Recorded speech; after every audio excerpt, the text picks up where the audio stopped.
Hi, and thank you for tuning in to Noir Histoire. I'm Natasha, and in this episode, I'll be discussing Crooklyn.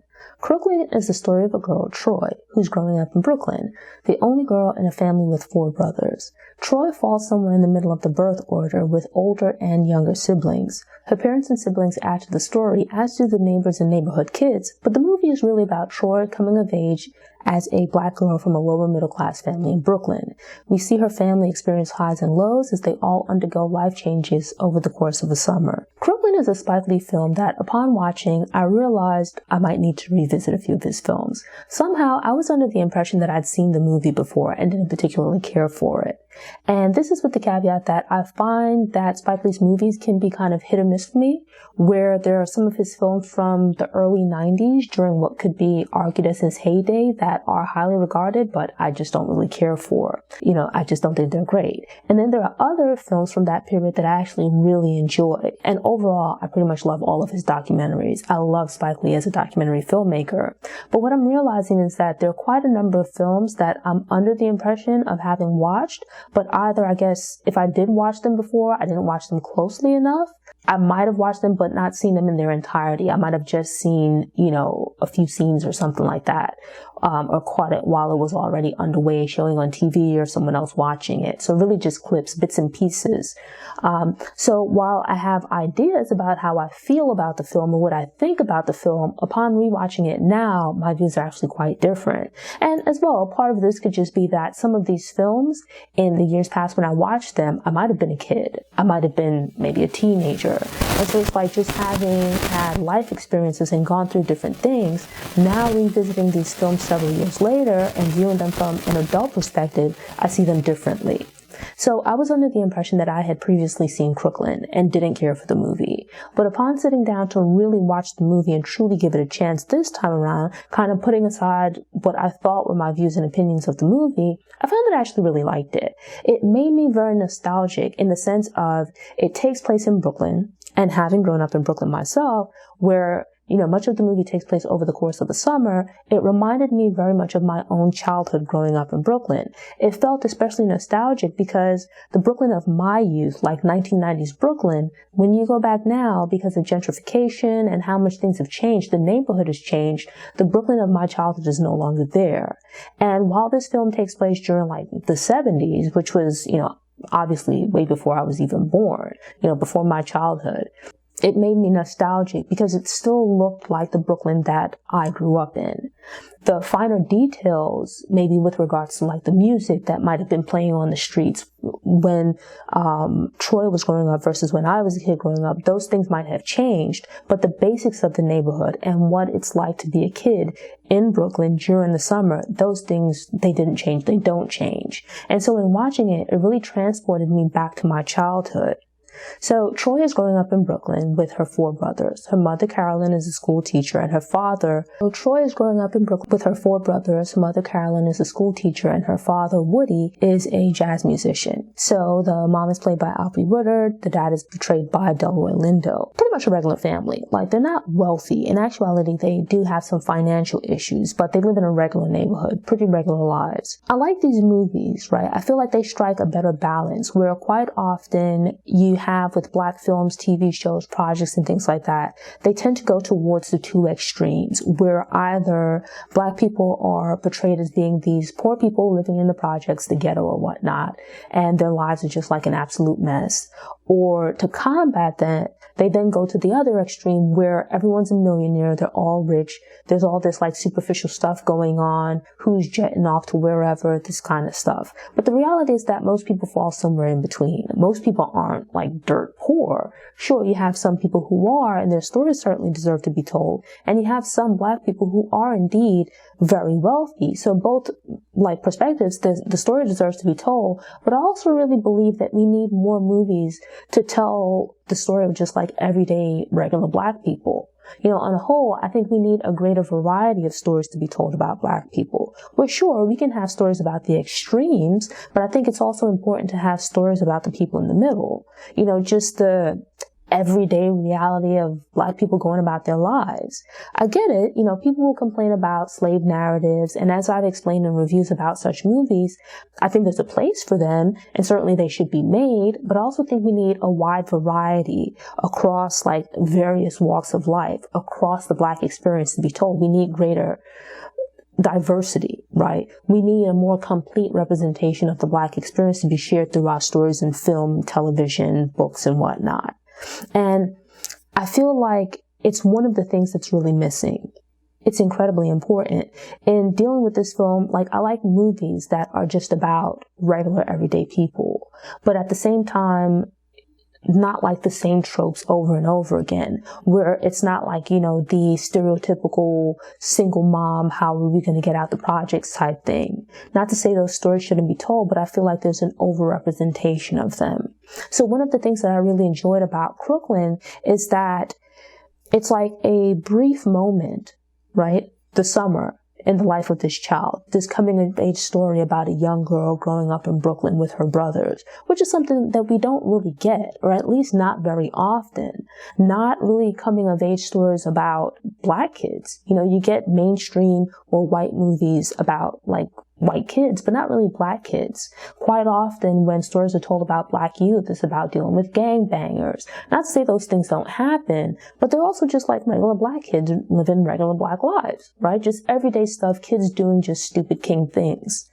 And, not necessarily just about them being killed by the cops. We have that in real life. And sure, there's a place for those kinds of movies, but I also want movies where I can go into the theater and just sit for a while and see like kids or teenagers just be kids, right? So certainly, there's like police brutality and all this other negative stuff and the reality of the various hardships that Black kids face, that Black people face. But at the same time, I want like some good stories. I want some positive, feel-good stories. And I feel like to some degree you get that here. A huge part of the story is about Trey, yes, but it's also about her mom. It's also about her dad. And it's something that we don't really see a lot, right? Which is unfortunate. A two-parent home. It's not a perfect family. I'm not saying that the characters have to all be saints. They're certainly not here. But I like the complexity. Right? Like, the mom keeps things on track here. I love the dad as well, although he's like pretty flawed, right? Both of them are. I like the complexity here. Carolyn, the mom, keeps things on track here. I love the dad as well. They kind of balance each other out.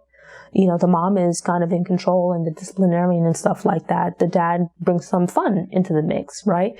They have issues in their relationship, but they still love each other. They argue, they fuss, they fight, they separate, they get back together, they have arguments, but there's never any doubt about their love or anything like that. There's problems in their marriage. There's problems within the household with regards to finances and all of these other life issues and whatnot. A key part of it is that the dad is a jazz musician. The mom is a teacher, and there's some tension in the house with regards to finances. They live in this house that they own, but things need to be fixed. Things need to be repaired. They don't necessarily have the money for it. They have tenants. There's problems with those tenants. There's problems with the neighbors. It feels like a very real and complex representation, right? I like movies like this where no one is all good or all evil. They're just people. And so, I decided to review this movie in part because it's May, right? Which is like Mother's Day. And I wanted to review a film about Black moms, Black motherhood. And looking for films, really the only one that came to mind was like Soul Food, but I'd already previously done a review of that. And then like a few other movies, but it's like looking through, trying to find something, I realized that there's a lot of tropes and stereotypes, the same type of movies being made over and over. A lot of the movies about Black motherhood are about being single moms. That's fine. I think those stories need to be told, yes. But at the same time, like, I want movies about like a married mom, and the marriage doesn't necessarily have to be perfect, but I want more variety. And at the same time, I don't want the same story to be repeated even about married Black women, about Black mothers or fathers, like, where the dads are all deadbeats and, the moms are struggling or, she's dealing with like her cheating husband or something like that. It's like, honestly, I just want more. I'm just tired of like the same stories being repeated over and over again. Like, I really struggled to find a movie about black mothers, black motherhood that wasn't about just like stereotypes and all this kind of stuff. So within Crooklyn, the family isn't doing too hot, right? Like they're having some financial issues. But taking into consideration the rest of the film, I like that it breaks away from some of these stereotypes, right? Part of it might be that this film was released in 1994, and some of those stereotypical films have come out in the years since. The mom is kind of like over it, right? With, you have like representation within mainstream media of a variety of different types of moms. Single moms, yes, but you also have moms who are married. You have moms who are in unhealthy marriages, unhealthy relationships with problems. They're on the verge of divorce. But then that's balanced out by moms who are happily married. The marriage is healthy. The kids are doing well. It's like there's more balance. There's a broader representation within mainstream, within white media. And I feel like that diversity, the movies made about black people, telling the stories of black people, we need a greater variety of stories that offer a bunch of different perspectives about black people, where black people aren't just constantly portrayed in this one way or in a handful of ways. Like, black people come in a myriad of shapes, sizes, complexions, and whatnot. We have a variety of life experiences, and I want to see all of that. So in watching Crooklyn, I like the humanity of the film. First of all, the interactions between Troy and her brothers, and not just Troy and her brothers, but her and like the other kids in the neighborhood, all of the kids in the neighborhood, the adults, the characters, they feel fresh and different. And this is a movie released decades ago at this point, where when you think about like typical films about black people now, you can point out the stereotypes easily. There's like, the gangsters, the hustlers, there's the angry black mom, there's the problematic black men. And it's like just these characters that you can point to and easily assess what they're supposed to represent. There's often a lack of complexity. But I like that within this film, there's a little bit of all of that, but it's done in a way that feels new and refreshing, even all these years later. And granted, this movie came out in 94 during what I consider to be the golden age of black film, and arguably the golden age of black television as well. You had films being a wide variety of films for black people, about black people, featuring predominantly black casts, right? Representing life from across the black diaspora, from across the black experience. There was a good amount of diversity in stories, right? Also with regards to the type of characters. So it's like, yes, you had the gangster films, but you also had films about regular people, family people. There wasn't just one representation.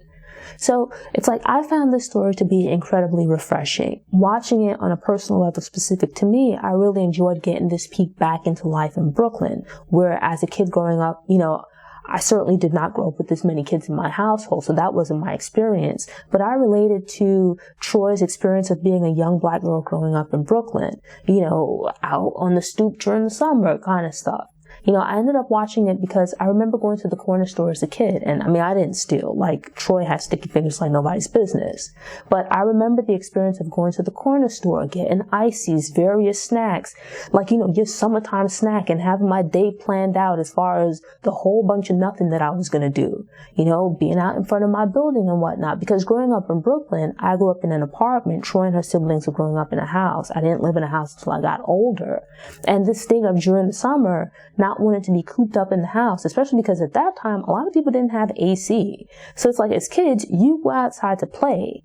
And it's like, when you grew up in a more residential area where you might have a backyard or something like that, it's different, right? In this instance, when you're outside on your stoop, when you're very young, and then later on, like out in the street playing, it's like, it was like a whole vibe. It's like, sure, you play with the other kids in your house, but then it's like you also end up befriending and playing with other kids in the neighborhood. You get to know your neighbors. You see your neighborhood. You see your neighbors. You come into contact with them every day. You have your upstairs neighbor, your downstairs neighbor, random people that just live in your building. And it's like, because during that time, especially during the summer, people, to kind of cool off, would get out of their houses, right? They'd hang out in front of the building. I remember being a kid, and it's like, during the school year, once the weather started getting warmer, I would get in from school, do my homework, and then as soon as I could, I'd race outside and play until the street lights came on. And then it's like once school ended and I was out of school for the summer, I would be outside playing like it was my job. You know, I'm up, showered, dressed, breakfast outside 11, 12 o'clock in the afternoon, and I'd be out there until like the street lights came out at like 8:30. And it's like sometimes because you don't have AC, your parents would come in from work, and instead of them going in, they might go in, wash their hands, maybe get like some water or something like that. But for the most part, when the adults would come in from work around 4 or 5 o'clock or whatever, they would stand around outside as well, making conversation, watching the kids play. And so it's like you had that sense of community. And I really enjoyed that aspect of the film. I knew that experience when I saw it. It gave a really good representation of what Brooklyn was like for quite a period of time, at least into the 90s when I was a kid growing up. And apparently this was like the thing going back to at least the 70s. And so it's like, I just really enjoyed that aspect of the film. And it's like, to add to it, you have some really good characters between the kids, the mom and dad, very complex characters, interesting characters where they're not any one thing. They feel human. They're well done, nicely fleshed out people who feel human. And so it's like, I thoroughly enjoyed that. I felt like the relationship between the mom and the dad, despite its problems and, the contention and whatnot, that he had this woman who's going to work, earning a living, really working hard to try to take care of the family. And I felt her struggling to deal with these kids. And this one doesn't want to eat that, and that one wants to eat this. And just the fussiness of it all. And it's like trying to keep it all together. I appreciated that. And then it was balanced out with the dad, coming along and being like the loving, fun one. They had balance. I felt the film gave a really good representation of Black lives and Black families, or one version of it. It's a movie that I can honestly say I think I slept on. And in watching it, I was just amazed by how much I enjoyed the movie. Like, I liked the mom, I liked the dad, and I felt it was especially poignant because I was struggling to find a good movie that was at least in part about a Black mom. And it's like, Carolyn, the mom, she's not even like the primary character in the movie. But this is like one of the best movies that I could find about Black moms. But I enjoyed that. It wasn't, sure, there's some sad moments, but it's not an overly dramatic movie. The mom wasn't a stereotype, but by virtue of that, I felt the same way about the dad. I love the representation of family. And now there might be some degree of dysfunction and there are problems and whatnot. So I'm not saying that the characters are flawless, but I enjoyed the representation. I think that I could safely say that as a Spike Lee film, this is probably one of my favorites. I used to say that I didn't really care for his fictional films from like the early 90s, with maybe the exception of Malcolm X and one or two others. But after rewatching and reviewing several of his films, it's like, I think the acclaim that he received for his films from the early 90s is certainly well-deserved, especially with this, because it's an incredible movie. Looking back at his movies from the early 90s, I think by this point I've seen more of his films, right? But I haven't seen many by anyone really match the humanity of this film, the normality but enjoyability of it. I viewed this movie from the perspective of someone who grew up in Brooklyn as a kid and, then later lived in Queens and whatnot, but who grew up in New York. But I think for a lot of people, a lot of Black youth who grew up in really any large urban city in America, that this film, the experience of the characters would be quite similar. Now, your summertime snacks and preferences and things like that, the details of those things might differ, but the basic experience of being a young Black kid growing up in a neighborhood such as this, I think would be shared, especially amongst Black people who grew up in urban areas. This particular story takes place in New York, but I think like people from Chicago, LA, Atlanta, any of those other cities would also be able to relate, to look at this movie and see moments from their own childhood. And so with that, I think like Crooklyn is just a dope movie. Absolutely incredible. I enjoyed it. I thoroughly enjoyed it. I'm glad I went into it with an open mind this time around and decided to give it a chance because I really didn't have high expectations. And maybe that might be part of why I enjoyed it so much, that I was kind of expecting not to like it. So when I sat down approaching it with a somewhat open mind, when I started viewing it, I was impressed. I saw it with new eyes and realized that it's a really great movie. And it's like one of the things that I lament in these times now, where you have streaming, you still have movie theaters, and whatnot. Not to mention just these various outlets, the opportunity to see a greater variety of films, to see more along the lines of what we were seeing in the early 90s. I'd like for that to be a reality, right? That we have not just diversity with regards to Black people being in more films, because I think there's still an argument to be made for more of that, opportunities and whatnot for Black actors, actresses, people otherwise involved, directors, people otherwise involved in the Black filmmaking experience, but also with regards to the stories, right? This thing of having movies out there that, speak about Black people, about the Black experience from different walks of life. Like, continue making movies about enslaved people, but also people that led rebellions, enslaved people that risked life and limb to reunite with their families. But then also, in addition to the films about slavery, I want regular movies like this. Sure, we can have biopics about famous people and celebrities and whatnot, but I want stories about regular people too. I want more coming of age stories. So this story of a girl's life over the course of a summer, I would love to see more films like this, about a young Black boy. Maybe growing up in a rural area or suburban town. More like Black coming of age movies where Black kids are just having a chance to be kids. More high school kids. I like bank robber movies. I'm cool with that. Let's get more Black romance movies about couples falling into love, falling out of love, but without the dysfunction that we see in so many films and other projects. I just want more movies, better movies, good movies, diverse, not just with regards to representation or checking boxes, but with regards to the type of stories that are being told about Black people. And so with that, I highly recommend Crooklyn. I don't want to get too into the story as far as what happens and whatnot, but just from a perspective of what it represents, and for this film to have been released in the 90s, I think is absolutely incredible. I want to see more movies like this. And so with that, I highly recommend Crooklyn. I think you'd enjoy it if you haven't seen it as yet. Thanks for tuning in. Show notes are available on the Noir Histoire website via the link in the episode description. If you enjoyed this episode and want more, subscribe to the channel, click the notification bell, and check out my movie review playlist.